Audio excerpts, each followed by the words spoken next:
I am Regina Nalon, a clinical nurse researcher at the Nebraska Medical Center. I have served on the hospital's fall reduction team for 5 years and continue to assist staff with implementing best practices in fall risk reduction. And I'm Deborah Conley, a gerontological clinical nurse specialist.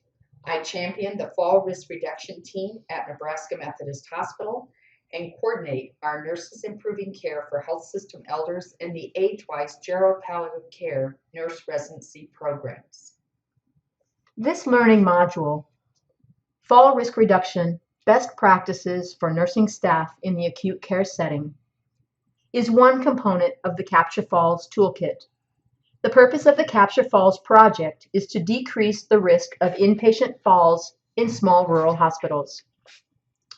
This project is supported by grant number R18HS021429 from the Agency for Healthcare Research and Quality. The content is solely the responsibility of the authors and does not necessarily represent the official views of the Agency for Healthcare Research and Quality. A research study was done by the Capture Falls team with critical access hospitals across Nebraska in 2011, in which the study team was examining the hospital's current state with fall risk reduction activities. This webinar will focus on 4 learning objectives. We will review baseline data from 2011 hospital survey specific to fall risk reduction. We will discuss best practices in fall risk reduction and fall prevention interventions. We will talk about methods to evaluate fall risk reduction structures and processes, and we'll summarize by reviewing main points of the presentation content. Part 1 will provide the introduction and background of this webinar. An introduction to best practices in fall risk reduction will now be presented. Much of the content in this webinar is derived from what we know in the published literature. References for this presentation are available on slides 50 through 53 of the handout that accompanies this webinar. The webinar content handout is available as a PDF document on the Capture Falls website. The last slide of this webinar provides you with the website address. The literature reveals several key points about fall risk reduction. First, fall risk has been reduced in studies where interprofessional team members were actively engaged in fall risk reduction efforts. And secondly, an interprofessional team versus a nursing strategy only, and use of benchmarks are associated with sustained improvement. What is evidence-based practice? Well, evidence-based practice has 3 major integrated components that can be conceptualized as a puzzle with the pieces fitting together. Evidence-based practice is the integration of best research evidence with clinical expertise and patient values. When we think about assessing quality of care, we find it helpful to use Donna Bedian's framework, in which quality is a component of healthcare that occurs within the context of patient care. There are 3 main components of the framework: structure, process, and outcomes. Structure includes the infrastructure that's in place that supports care provision, human resources, equipment, the environment, policies and procedures. Process includes the actions taken to reduce fall risk, staff following policies, procedures for fall risk reduction program, prevention interventions, or having staff and patient education is also considered a process. Outcome is the unit or hospital fall rate per 1,000 patient days, or the injury fall rate per 1,000 patient days. The Capture Falls research team used this framework as we surveyed Nebraska hospitals in 2011. We examined the extent to which hospitals had in place structures and processes related to fall risk reduction, and we looked at their fall outcomes within this context. 70 hospitals in Nebraska responded to our survey from the 83 general community hospitals in the state. The sample included 56 of Nebraska's 65 critical access hospitals, those hospitals with 25 or fewer beds, and 14 of the state's 18 non-critical access hospitals. We were very pleased with the overall response rate of 84% of the state's general community hospitals that participated in our survey. We asked hospitals who was accountable for implementing their hospital's fall risk reduction program. The pie chart on the left of this slide indicates that 14% of the non-critical access hospitals had an individual who was accountable, and 86% had a team accountable for implementing their hospital's fall risk reduction program. The pie chart on the right side of this slide shows that out of the 56 critical access hospitals, those with 25 or fewer beds, 27% had no one who was accountable, 25% had an individual who was accountable, and 48% had a team that was accountable for implementing their hospital's fall risk reduction program. This tells us overwhelmingly that the critical access hospitals looked very different from the non-critical access hospitals, in that there was much less structure around the accountability for implementing the fall risk reduction program in these hospitals. We asked the hospitals about processes in place that were aimed at fall risk reduction. According to the Institute for Clinical Systems Improvement, there are universal fall prevention interventions that are used for all patients, and there are also targeted interventions that should be used for specific subsets of patients identified as at risk for falling.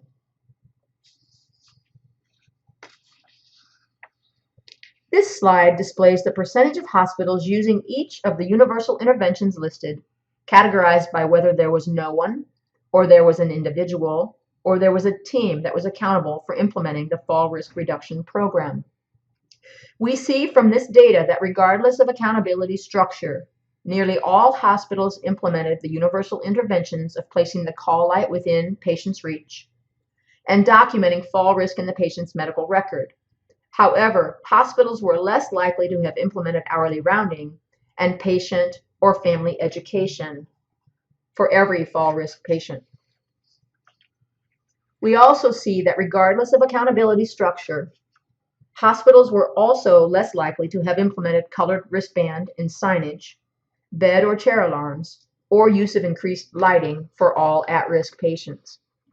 As far as targeted interventions by the hospital's accountability structure, what we found was that hospitals with a team in place were more likely to implement medication reviews, occupational therapy evaluations, and use of handoff tools to communicate a patient's fall risk than hospitals that had no one or an individual accountable for implementing the fall risk reduction program.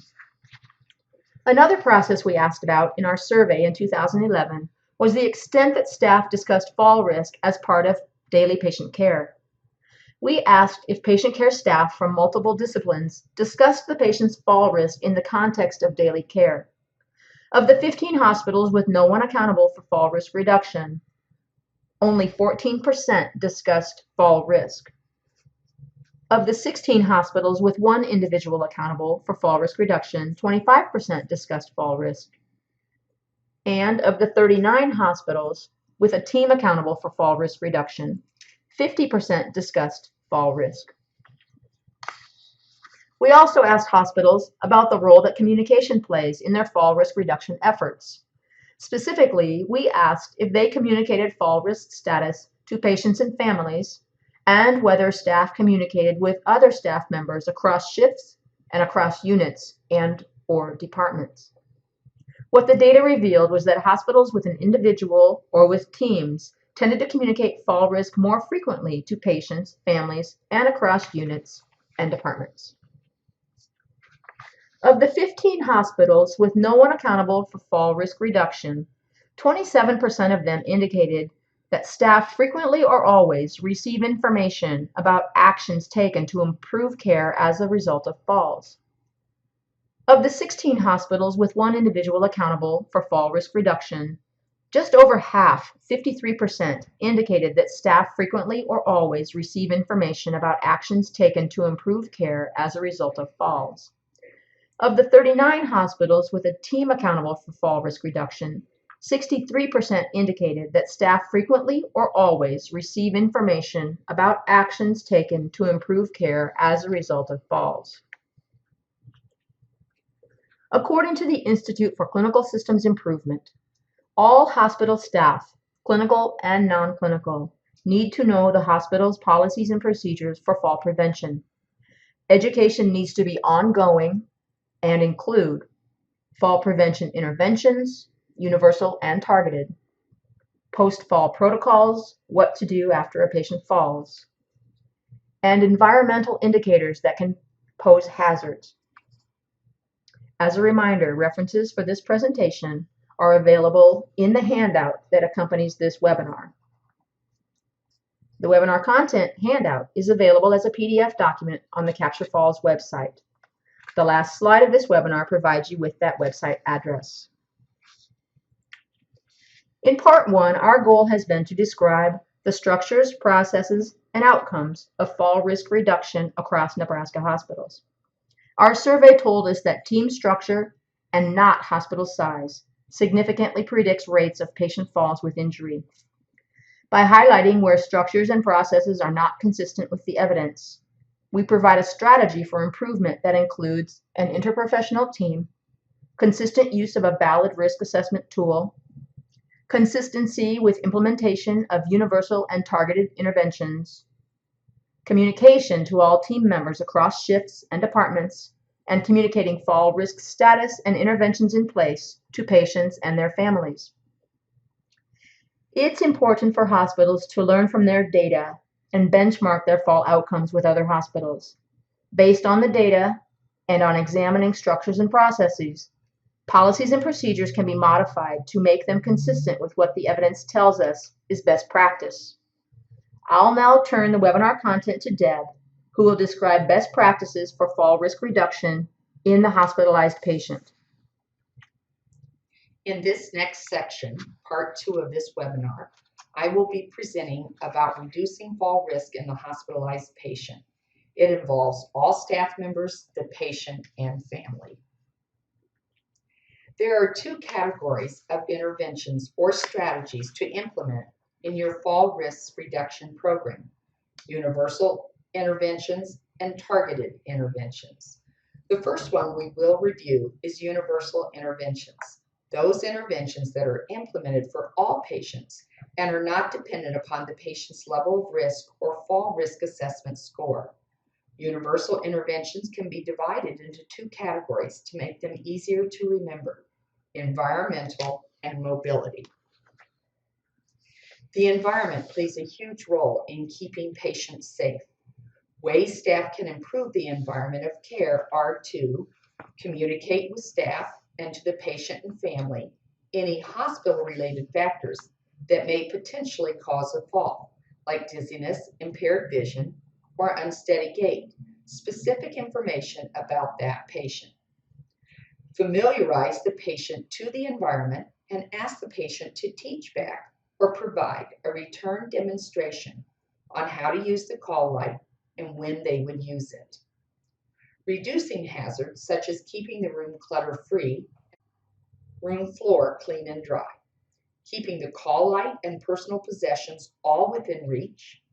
Encourage the use of handrails in the bathroom, room, and hallway. Always have patients wear non-slip gripper socks or well-fitting footwear when they are out of bed, and provide a nightlight or supplemental lighting in the room. Assess the need for one-to-one monitoring and arrange as needed. Asking family members who are familiar with the patient to assist is helpful, especially if the patient is confused. Minimize or avoid the use of both chemical and/or physical restraints. Keep bed in the lowest position with wheels locked when patient is lying in bed, and reevaluate bed height when patient needs to stand up.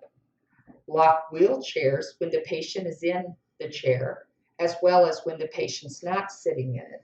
You never know when someone's going to sit in a chair, and we don't want it rolling.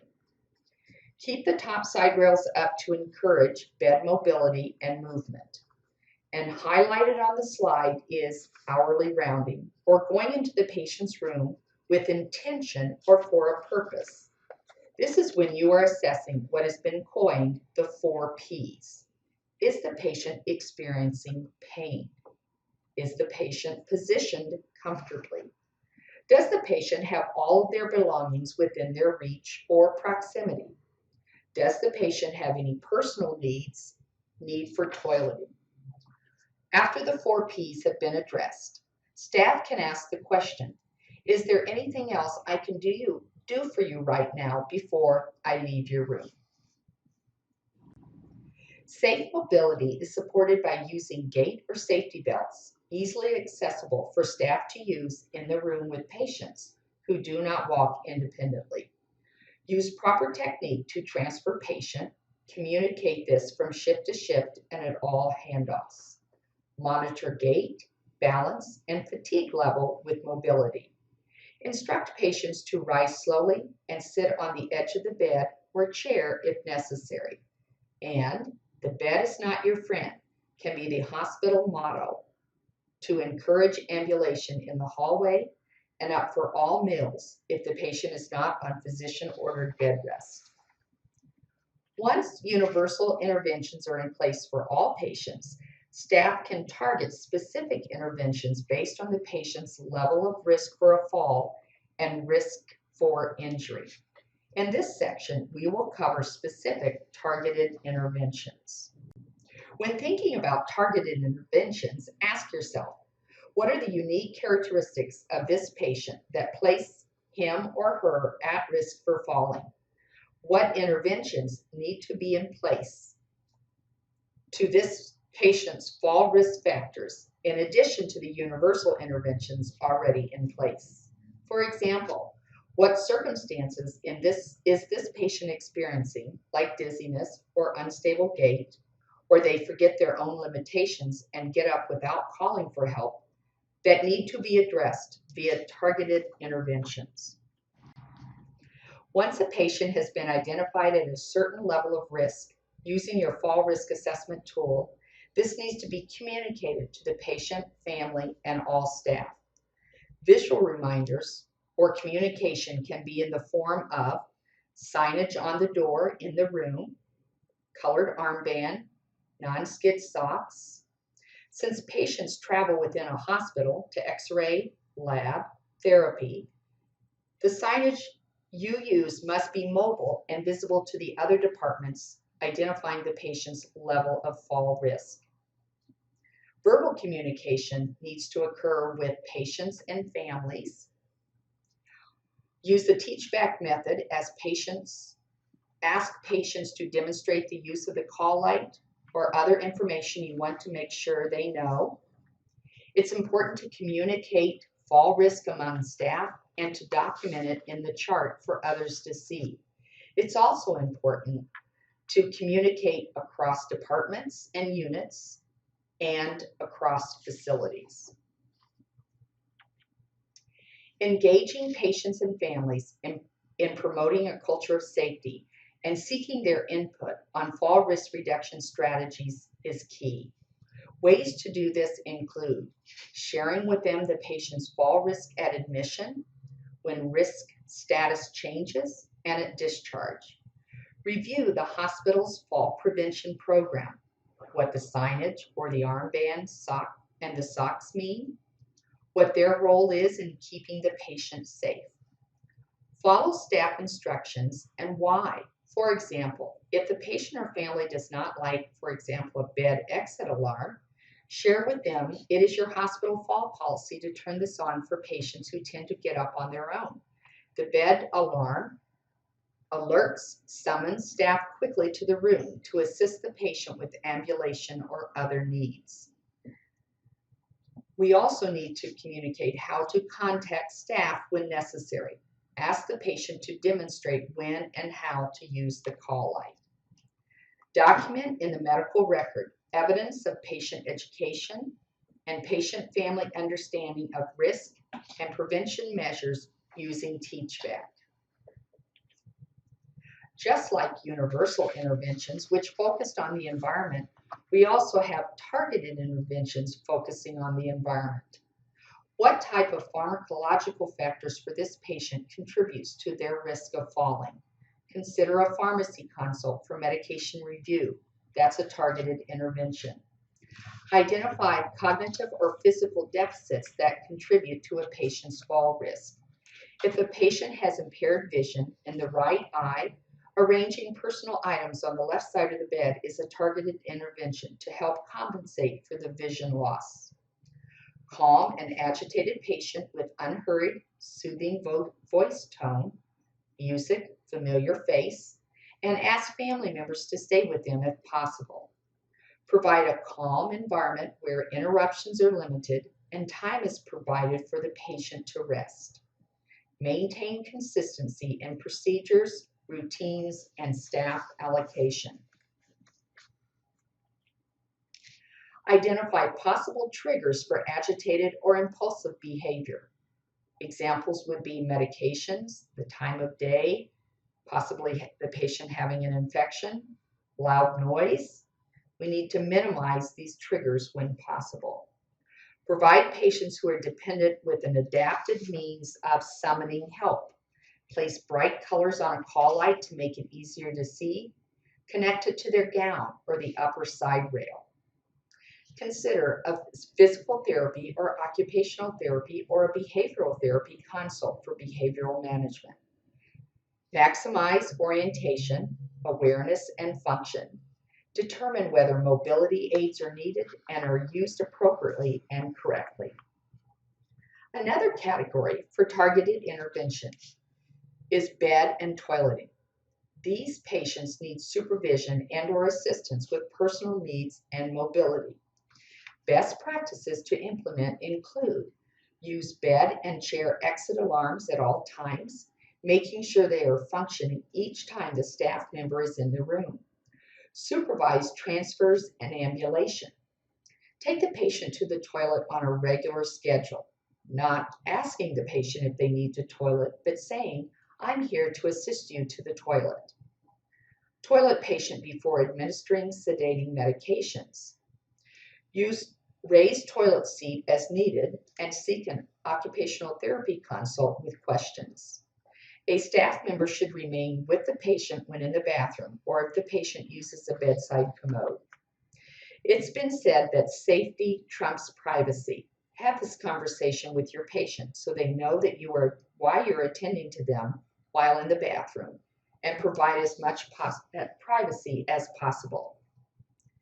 The next category for targeted interventions is mobility.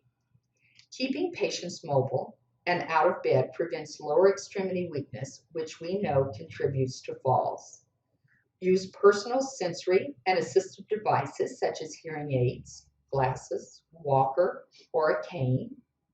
Again, consider a PT/OT consult for mobility safety. Use wheelchair and bedside chair of proper height. Keep wheelchair leg rests off the floor and out of the way. Lock wheels of wheelchair or rolling chairs and the bed. Use lifts for patients who meet lift criteria in your hospital.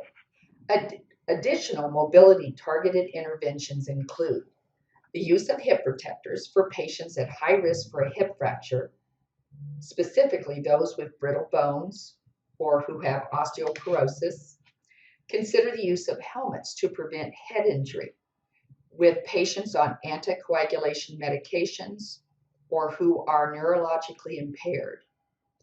Bilateral safety mats on either side of a regular bed for those 85 years of age and older have been found to reduce the risk of injury in these patients. The clinician's clinical judgment and critical thinking is paramount in fall prevention. Despite a patient's fall risk assessment score, staff may believe that a patient would benefit from targeted fall prevention interventions. Therefore, follow your clinical instinct and implement them. Individualize the patient's care according to the patient's need. Avoid looking only at a risk score, but think about the categories we've talked about. Does the patient have difficulty with mobility or cognitive impairment which prevents them from calling for help? Does the patient need a toileting schedule or assistance with locating the call light? Regina will now talk about best practices evaluating your hospital's fall risk reduction efforts. A big part of fall risk reduction is knowing whether our efforts are working. Part 3 of our webinar will discuss best practices for evaluating fall risk reduction efforts. One structure and process identified as a best practice in fall risk reduction is the conduct of post-fall huddles. The huddle is an activity conducted by staff who were caring for the patient at the time of the fall. After the patient is assessed and stabilized, a huddle is performed in the patient room and initiated by the charge nurse or designee for the team to discuss factors that may have contributed to the fall. The team might include the registered nurse, the patient care tech or nursing assistant, the patient and any family that might be present, the physician if present, the pharmacist, and physical therapy or occupational therapy if they were part of the patient's care team. As I indicated, the post-fall huddle is one suggested best practice. The huddle allows for immediate learning from the situation as to what happened and what can be done to prevent another fall from occurring. There are several suggested talking points that can be used to direct the conduct of the post-fall huddle. For instance, were there task errors, planned interventions that were not in place as intended? Were there judgment errors? Strategy used to assist with transfers or gait was inappropriate. Were there care coordination errors? The fall risk status was not communicated to all parties. Is there a need to consult with physical therapy about balance or transfers or mobility? Is there a need to consult with pharmacy about medications?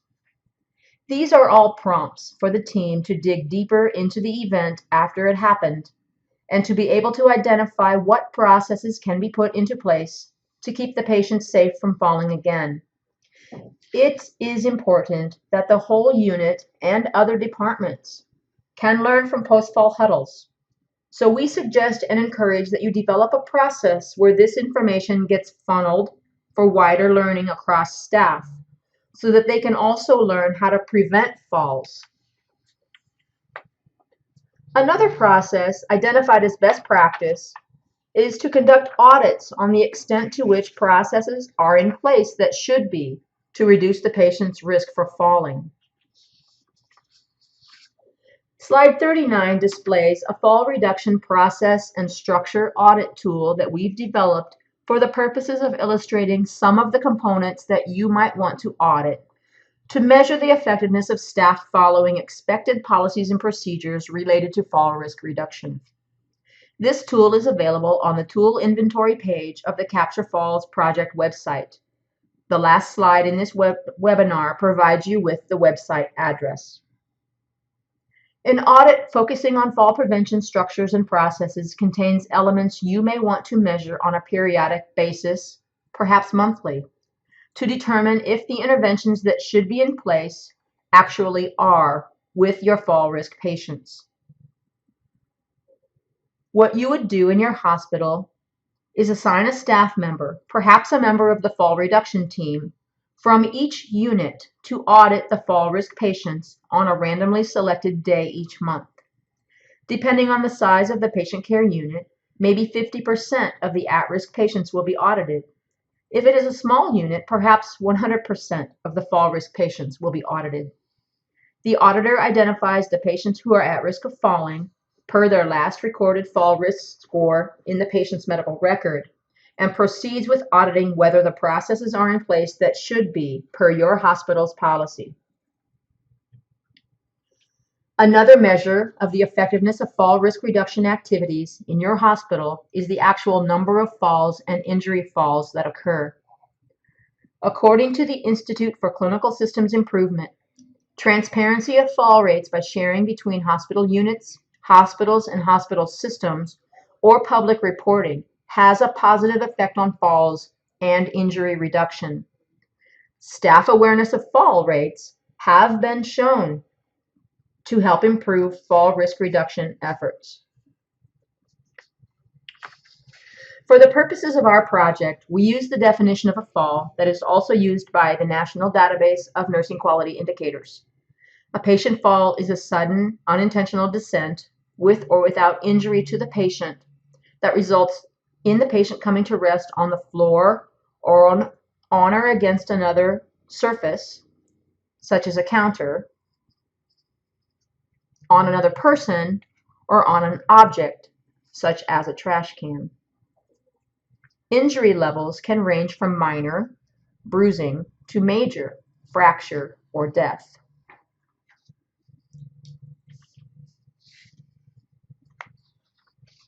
Slide 42 displays the method of calculating a fall rate or an injury fall rate. Fall rates can be calculated at the unit level or at the hospital level. To calculate the fall rate per 1,000 patient days, you take the number of falls that occurred over the month or over the year, depending on what time frame you are examining, divided by the number of patient days in that month or time period, multiplied by 1,000. The same calculation is used for determining injury fall rate. You take the number of injury falls that occurred, divided by the number of patient days, multiplied by 1,000. The reason we multiply the value by 1,000 is to provide a common means of comparing fall rates across settings. It's likely easier for you to count the number of falls that occur, as these are recorded through your hospital's incident reporting system. A more challenging task is to accurately measure patient days. Let me now give you some examples of how to calculate patient days. One method of calculating patient days is called the midnight census method. This method is a count of all patients on the unit at one time each day. You then record the number of patients on the unit each day at midnight. At the end of the month, sum the daily midnight census counts. You would then add up each month's patient days over a year to calculate the fall rate across a calendar year. Let's look at a specific example of how to calculate patient days for 1 month using the midnight census method. Let's say that from September 1st to the 10th, there were 4 patients on Unit A at midnight each day. From September 11 to September 30, there were 5 patients on the unit at midnight each day. Day 1 through 10 was 10 days, times 4 patients on the unit each day of those surveys, and that equals 40 patient days. On the next 20 days of the month, there were 5 patients on the unit each day, which comes out to be 100 patient days. 40 patient days plus 100 patient days equals 140 for Unit A. To calculate the unit's fall rate, you would take the number of falls that occurred on Unit A in the month of September and divide that by the number of patient days and multiply the outcome by 1,000. Let's say that Unit A had 2 falls in September. 2 divided by 140, the number of patient days, equals 0.014. Multiplied by 1,000 equals 14.3. Unit A fall rate for September was 14.3 per 1,000 patient days. You would repeat this same process using Unit A injury fall count for September to calculate the unit's injury fall rate per 1,000 patient days.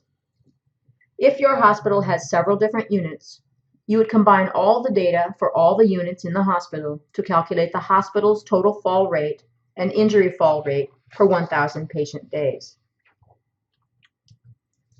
Another method of calculating patient days is the actual hours method. In this method, the actual number of hours a patient spends on the unit based on arrival and departure times within a calendar month is collected. You sum the hours that all patients spend on each unit each month, and you divide the total number of hours by 24 to obtain each unit's patient days. Let's say that patient A was admitted on September 1st at 8:30 in the morning and was discharged on September 7th at 4 p.m. 6 days times 24 hours plus 7.5 hours on September 7th gives this patient's total of hours in the hospital 151.5. Patient B was admitted on September 2nd at 8 p.m. and discharged on September 31st at 10 a.m. 28 days times 24 hours plus 14 hours on the 31st equals 686 hours. 8 additional patients were on the unit in September for a total of 2,340 hours. The total actual hours for September equals 151.5 plus 686 plus 2,340 for a total of 3,177.5. We now have to divide this by 24 to get the number of patient days that these hours add up to across the month. The patient days for the month of September would be 3,177.5 divided by 24 equals 132.39. Using the actual hours method, we now use the same number of falls from the previous example. Unit A had 2 falls in September. 2 divided by 132 patient days multiplied by 1,000 equals 15.1. You would repeat this same process using Unit A injury fall count for September to calculate the unit's injury fall rate per 1,000 patient days. And again, if your hospital has several different units, you would combine all the data for all the units in the hospital to calculate the hospital's total fall rate and injury fall rate per 1,000 patient days.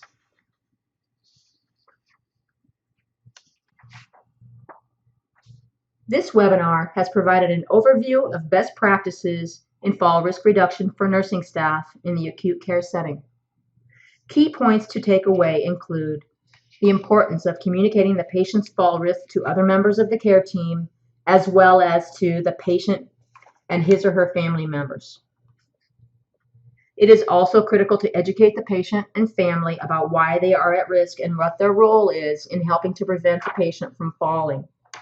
This likely will include educating the patient and family about the use of the call light for assistance, educating them about the signage and tools that will be used in the fall prevention efforts during the hospital stay, such as special colored socks or a special colored wristband, or signage such as magnets or other symbols that indicate the patient's fall risk to all who enter the patient's hospital room. Best practices also include ongoing staff education related to the hospital's fall risk reduction policies and procedures. Universal interventions are those that are applied to every patient in the hospital. Nurses and other care providers can determine which targeted interventions are best for any individual patient. It's important to tailor the fall prevention interventions to the patient's needs. Measuring and evaluating the hospital's fall risk reduction structures and processes provides you with data that you can use to make meaningful decisions about the hospital's fall reduction program. Lessons learned from post-fall huddles and from fall audits should be shared with staff across the unit and across the hospital.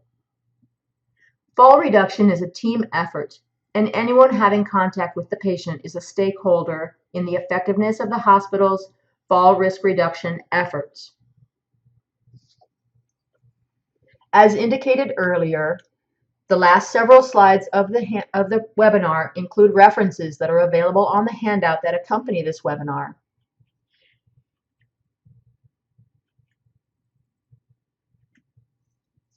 Please consult the Capture Falls project website for additional resources. Type Capture Falls into an internet search engine or enter the URL or website address found on this last slide.